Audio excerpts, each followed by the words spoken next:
So, of course, with artificial intelligence, one of the things that has been up and coming for the past couple of years is removing bias from hiring. And of course, there is still bias in hiring. So back in 2003, there was field research conducted by two economists on how race, ethnicity, and racism affected hiring decisions. In their 2003 study, Are Emily and Greg more employable than Lakeisha and Jamal? A field experiment on labor market discrimination. They randomly assigned names and quality to resumes and sent them to over 1,300 employment advertisements. Then they measured the callback for interviews for each resume sent in response to newspaper employment ads in Chicago and Boston. The results revealed statistically significant differences in the number of callbacks each resume received based on whether the name sounded white or African American. What they found was that white names had a 9.65% chance of receiving a callback, while African American names received a 6.45 chance, meaning a white applicant received on average one callback for every 10 jobs they applied to, while on the other hand, African Americans will have to apply to 15 job ads to receive one callback. This shows the bias in recruiting and hiring is real and still occurs. And although the study was conducted in 2003, more recent research shows that there still is bias. In a 2017 study published in the National Academy of Sciences Proceedings, where they analyzed data from 24 field experiments involving 55,842 applications submitted for over 26,000 positions, it showed evidence of discrimination against both Black and Latino applicants. And white applicants received on average 36% more callbacks than Black applicants and 24% more callbacks than Latino applicants with identical resumes. And this is unfortunate because the end result, when bias plays in, is not only a less diverse workforce, as well as potentially a male-dominated field, but also a detriment to companies because we may end up not hiring the best skilled person for this job, which of course includes age, since that is something that can very much come up as a bias in job recruitment.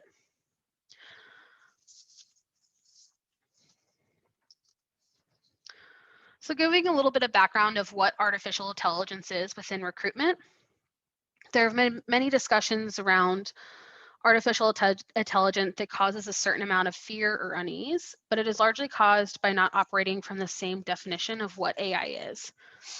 So AI in its essence is technology or algorithms designed to perform tasks that ordinarily require human thinking and intelligence, such as problem solving, decision making, and learning. The range of capability of AI spans from weak to strong, from simple selection that are rule-based to pre-programmed nested decision trees with if-then logic to predicting best possible estimates given a set of variables to learning and interpreting patterns to make decisions.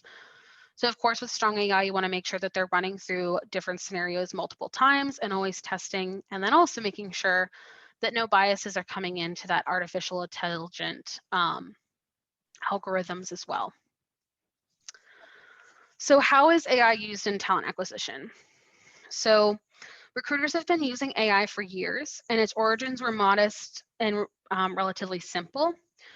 For a lot of times, that means using an AI-powered applicant tracking system to scan through hundreds of resumes and look for keywords or phrases was one of its first uses. As such, AI technology as present has become a way for recruiters to thin the herd quickly and efficiently when reviewing resumes. So AI-powered software can also analyze people's online presence, such as their social media profiles and publicly available data for roles they might be interested in, using similar roles they had their skills, as well as companies that they worked for previously.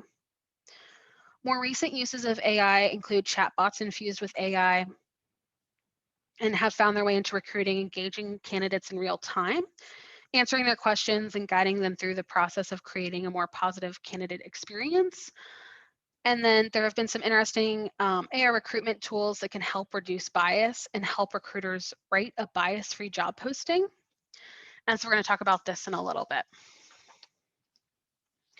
And so with AI, companies are reminded that when they're using it, that when writing more inclusive job postings, they have to think about the following, which has been very nice because a lot of times companies in the past, before more DEI initiatives as well as AI, have kind of created laundry list of long requirements, and some of which they don't need. So AI has really tried to push for a focus on what is needed, what is a nice to have, and making sure that you really narrow down that job description. So skillfully written job descriptions can go a long way towards inclusive sourcing and hiring. So jobs want to make sure that they're aware of their own biases. They also want to make sure that they're using inclusive language, as long as simple terms and gender neutral. And then focusing again on the must-haves and leave out any requirements that are a little too intense or something that may not be needed on the day-to-day job, as well as stating your intentions to hire diverse talent and cultivate an inclusive work environment. So Circa does have an AI platform that we use for recruitment. So I wanted to just give you a little background into what that looks like. So here's it's called diversity sourcing at Circa. And so with this, you actually remove biases from the applicants. And so here you can see that you have their current title. You can download their resume, and they take a job description, they scan it, look at resumes, pick out those keywords, and then from there, they score them on how much they match the job description. So the great thing about diversity sourcing is they remove a lot of biases. They remove age, gender. They can also remove addresses and things like that, just so that they're really focusing on only the expertise and work history of what the applicant is, and they really don't know anything else about them. Eventually, the company will download the resume and get the full picture. But for that first impression, we really want recruitment to focus on the expertise and how it matches to the current job description and less on who the person is. So this is just one of the many that AI is being used in recruitment. And so I just wanted to give a sample.